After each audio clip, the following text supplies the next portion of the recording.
ladies and gentlemen. Welcome back to Asian Vision Dialogue. Well, it's a great pleasure for me today to have two special guests, Dr. CHHEANG Vannarith, the president of the Asian Vision Institute, AVI, and Dr. CHEUNBORAN Chanborey, the strategic advisor to the AVI, who gonna be on the program shortly. And I think this is gonna be an interesting discussion in which we all should be aware of, because our speaker will be sharing their perspective on our today's topic related to the Indo-Pacific Economic Framework, which is a new economic initiative of the United States. Greeting Dr. Chanborey and Dr. Vannarith.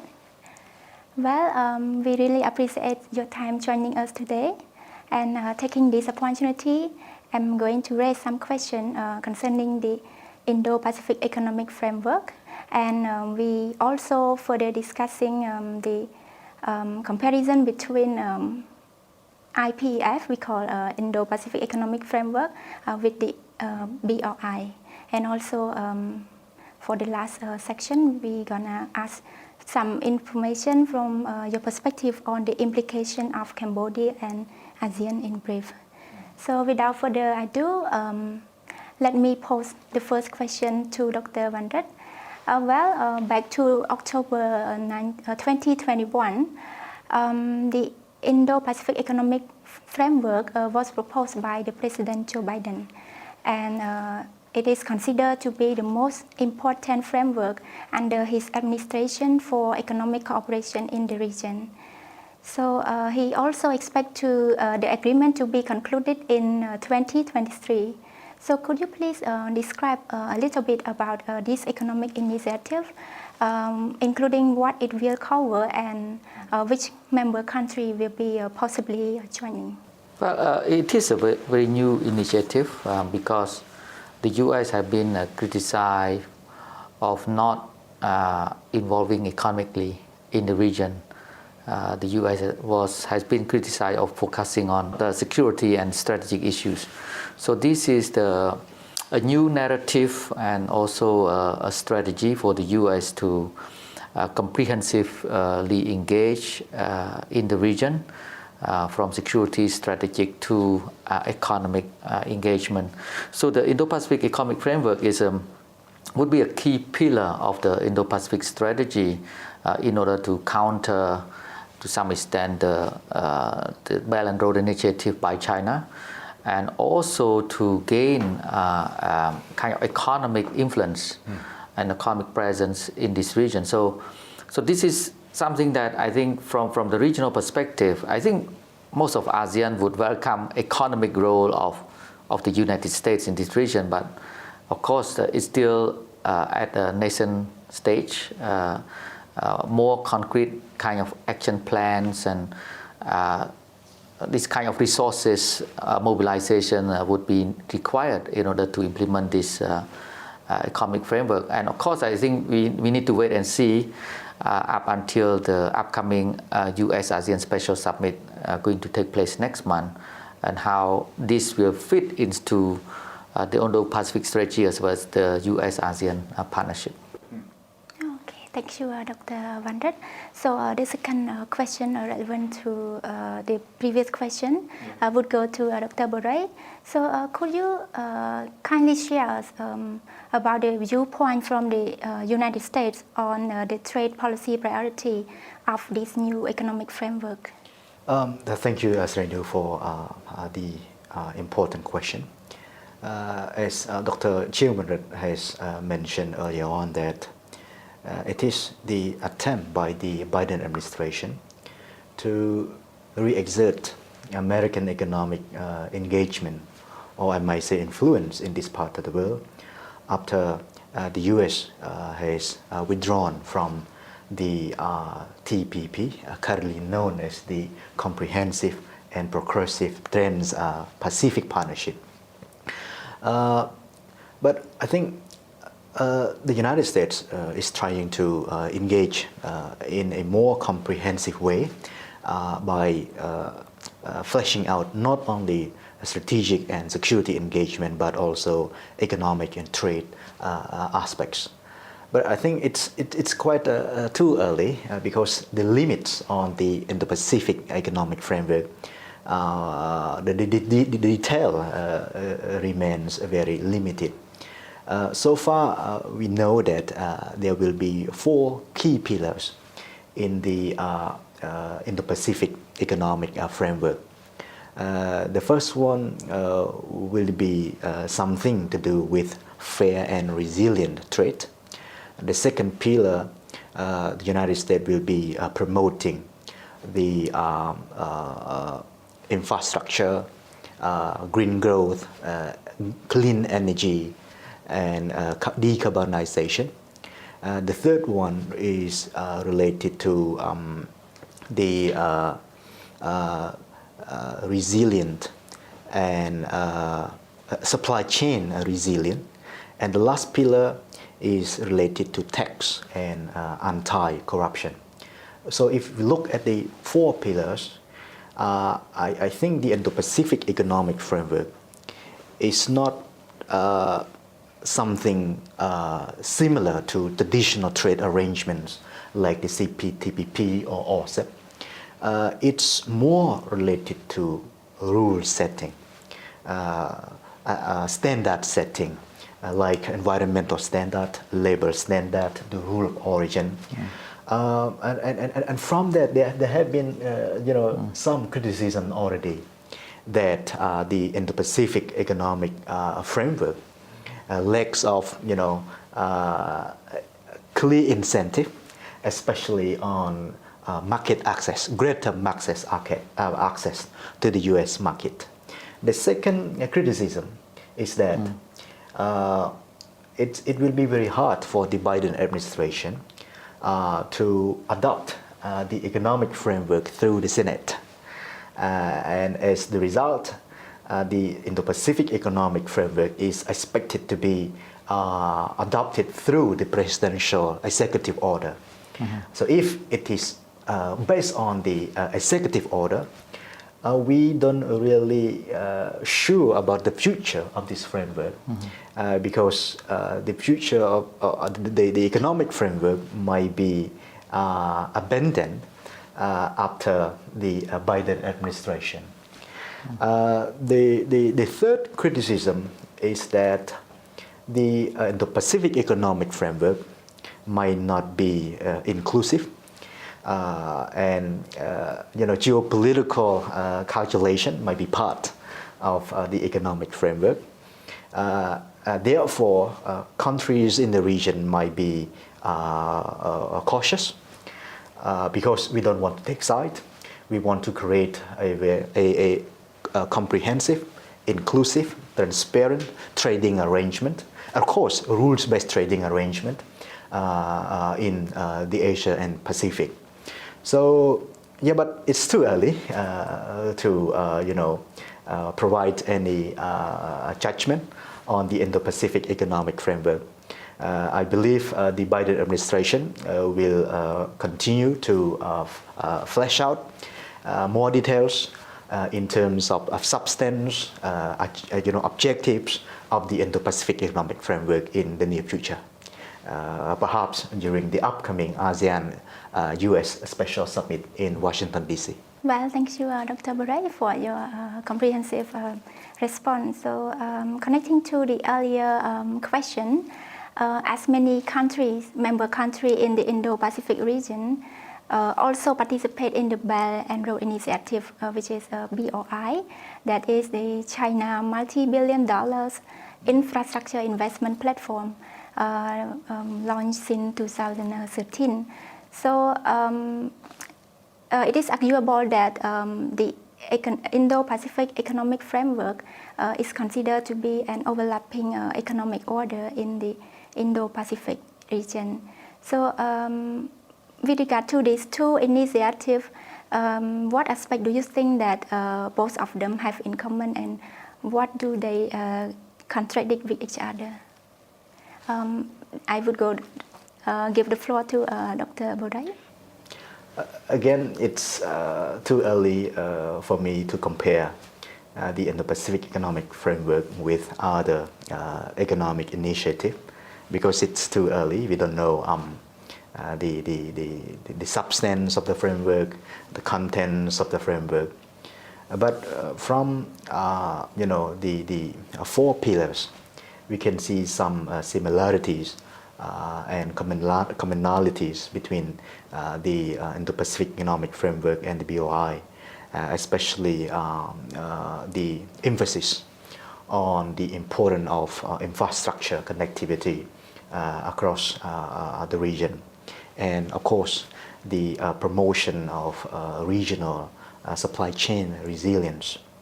But for me, BOI is more about a project, while the Indo-Pacific Economic Framework is more about the vision.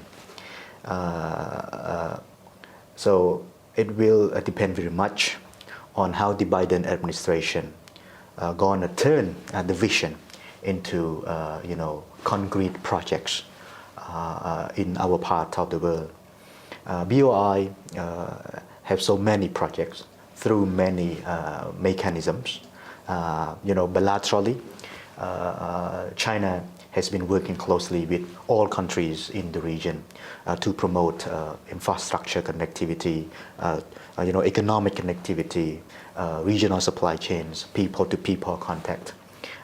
In the sub-regional frameworks, for example, in the Mekong, China has been promoting the Mekong Langchang cooperation, which is also part of the BOI. China also tried to promote its engagement with ASEAN as a whole, and of course with countries in South Asia. So those are, real and concrete projects and initiatives which have been benefiting, countries in the region. Again, we have to wait and see what the Biden administration gonna materialize, the vision to promote the Indo-Pacific Economic Framework or corridor, I might say. Okay, if you look at the names of the initiative, one is Belt and Road Initiative, another one is Economic Framework, right? So the key term is initiative and framework. So initiative mainly is a loose kind of a structure, doesn't have clear mechanism, but framework will be more of the norm and rules setting. So it will set a certain standards and norms and rules, because the US and most of the Western countries and Japan, Australia tend to emphasize this kind of norms and rules. So they have a charter before the organization's running. But China, okay, let it run first, and then norms and rules will be evolved our times, and they structure it along the way. So this is a very kind of a interesting pattern and differences between the US and China when it comes to global governance and regional trade arrangement, this kind of economic architecture. So Belt and Road Initiative mainly focus on practical cooperation, economic practical cooperation, infrastructure, real infrastructure development. And it doesn't have any clear rules and norm or standards, It's a case by case, based on the bilateral agreement between China and the countries that support the Belt and Road Initiative. I believe that the economic framework will be a norm and rules that everyone, if you want to be part of it, you need to be in compliance with those norms and rules. So that would be the difference between the two initiatives. Well, that's really interesting to hear from both speakers. So my next question would go to Dr. Vannarith. From the geopolitical perspective, is it possible to say that President Biden is using this new economic framework to counter China influence, also to strengthen the U.S. leadership roles in shaping the economic order in the Indo-Pacific? Yes, exactly, because as I said earlier, that the U.S. have been under criticism of not economically involving with the region, and according to various surveys across the region, is the China economic influence is on the rise over the past 3-4 years. So that is something that the U.S. is very concerned now. Without economic footprint, economic presence, geopolitical competition between the U.S. and China will be in favor of China in the medium and long term, because basically I think all the countries in the region stressed importance of economic development. So economic security is national security. So if you don't engage them economically, you cannot gain political leverage. So this is the new era. What I can see is the new era of economic statecraft, in which state use economics tool to influence or to achieve geostrategic objectives. So economic as a tool to achieve geopolitical objectives. And this is something that we'll need to have certain adjustments from Cambodia, for instance, as a small country in Southeast Asia, how we can adjust our economic diplomacy in a way that we can be friend to all and enemy to none, right? So that can be a new opportunities if Cambodia can connect itself with this regional supply chain, regional supply network. And the definition of a supply chain resilience is quite important to take note, because from the U.S. perspective, supply chain resilience refers to less reliant on China. But when we define supply chains from Cambodian perspective, it's more diversifications, openness and diversification. And from the Chinese perspective, when it defines supply chain resilience, it's more of international integrations, and China kind of a hub of production base and supply chains. So different countries may define a supply chain resilience differently, but the new elements in this competition, geopolitical competition, is technology, green technology, right? So this is a new field of competition. Which country that can have more, can get more access to more advanced green technology, they may gain more advantage in terms of economic diplomacy. So that would be interesting field to observe in terms of geopolitical competition relating to technology. Thank you, Dr. Vannarith. So similar to Dr. Vannarith's question, I would like to know the view from Dr. Chanborey. So to what extent do you think U.S. can re-engage with Asia using this economic initiative? I don't know, but I think it depends on what will be concrete projects that the U.S., especially the Biden administration, going to use in order to realize the vision on the Indo-Pacific economic framework. But for countries in our region, I think we should welcome all initiatives that are supporting regional peace, stability, and prosperity. Having said that, we must have certain rules and principles so that regional initiative are not for the geopolitical competition only, but they are healthy for peace, for prosperity, and for development. And the principle should include, number one, inclusiveness. Without inclusivity, we might not have a comprehensive and inclusive rules-based regional framework, either on security or on economic side. Number two, I think the principle of openness, the principle of transparency, to make sure that all regional initiatives are for the benefits of countries in the region. Number three, I think complementarity would be another important principle.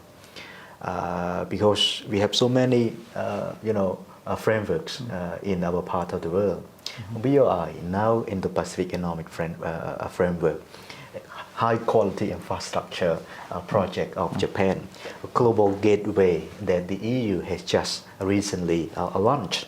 So countries in the region should be mindful of various regional initiatives and try to promote the synergy, the complementarity between and among all those frameworks or initiatives to ensure that we can be benefiting from those initiatives or projects.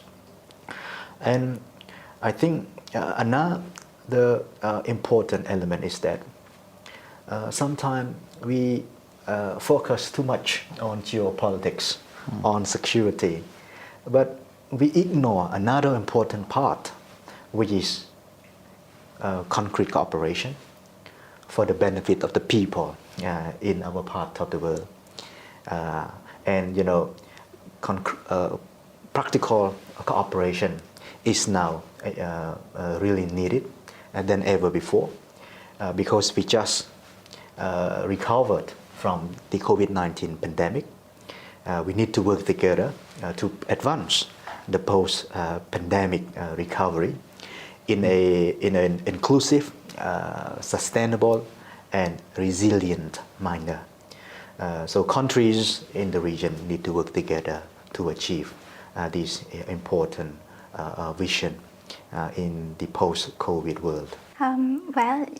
We have come to the last question. Regardless of the intention from the superpower, I think any of their action more or less will influence the interaction of the small states within the international system. So how would a small state like Cambodia and others in ASEAN can maximize the benefit and minimize the negative impact from this newly emerging economic and strategic competition? I would give the floor to Dr. Vannarith, followed by Dr. Bodai. Thank you. When it comes to economic competition, I think it's easier for small state to embrace all these initiatives and be part of it.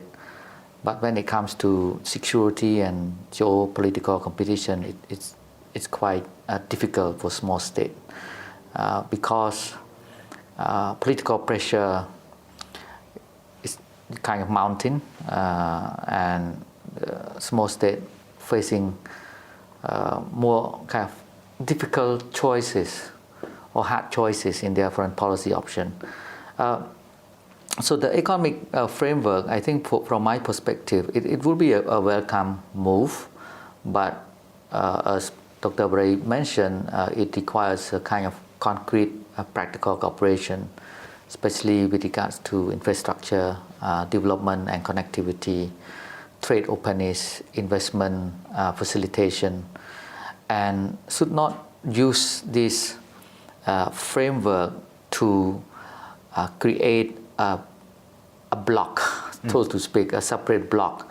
And it is impossible to create a separate economic block. Even the US trying to decouple from China, but realities on the ground is it is impossible to decouple because economic interdependence between the US and China is too complex. The supply chain networks, services, trade in goods and services, digital connectivity and so on, and people-to-people ties. So that is something that would be an impossible mission for the US to decouple from China.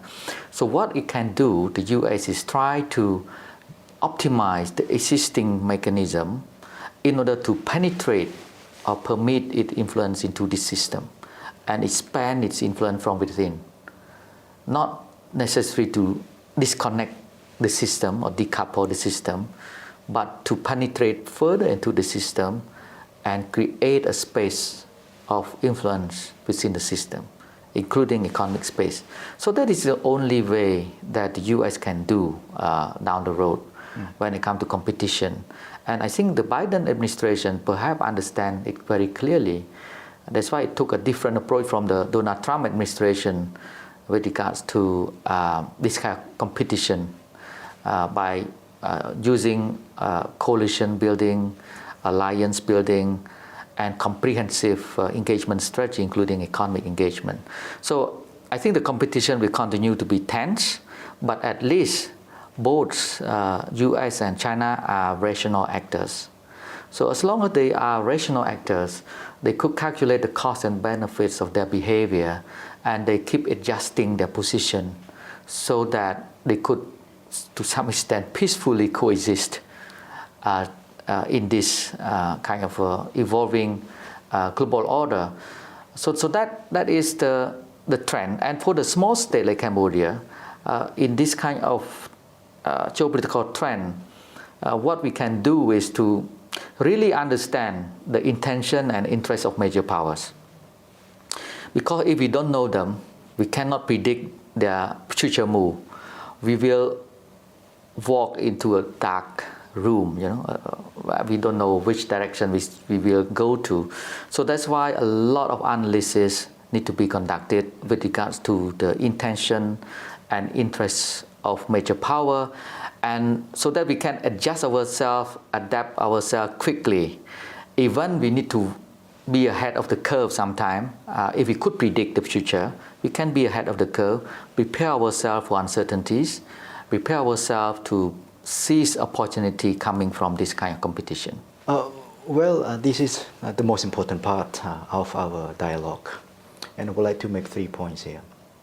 Number one, countries in the region, especially small states like Cambodia, need to flag or raise our concern, and of course emphasize on the principles that can promote healthy competition, as I alluded earlier on. Inclusiveness, openness, transparency, complementarity, rules-based, so on and so forth. Those principles would help, synchronize and synergize different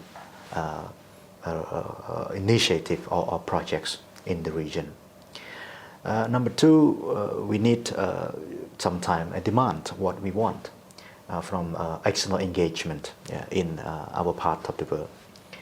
Besides agenda setting, norm setting, rule setting, we need a real economic connectivity, real trade relations, especially market access. Not only the market access for countries in the region to the United States, but also market access for the United States in the region. Last but not least, I think it is in the interest of countries in the region, especially ASEAN member states, to continue to promote ASEAN centrality in the evolving regional architecture, either security architecture or economic or trade architecture. Because without ASEAN centrality, ASEAN might be further divided. ASEAN geopolitical and geoeconomic weight would be eroding, and it's not in the interest of ASEAN member states. And perhaps as the chair of ASEAN this year, Cambodia should continue to emphasize the importance of ASEAN centrality in